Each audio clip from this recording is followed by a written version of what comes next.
কুরআনুল কারীম আল্লাহ তাআলা বলেন, কুল্লু নাফসিন যায়িকাতুল মাউত, সব মরতে হবে।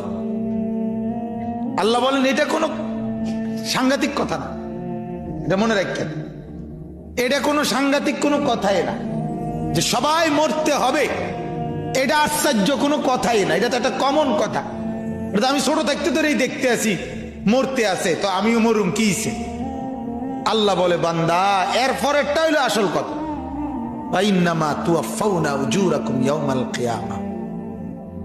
মরে যাবা এটা তো স্বাভাবিক, হাঁসও মরে যায়, মুরগাও মরে যায়, গরুও মরে যায়, ছাগলও মরে যায়, তুমিও মরে যাবে কি হইছে? কয় না, আল্লাহ বলেন তোমরা মৃত্যুর পরে একটা নির্দিষ্ট দিন, কিয়ামতের দিন, তোমাদের প্রত্যেককে তোমাদের এই পুরা জিন্দেগির পরিপূর্ণ হিসাব প্রতিদান দেওয়া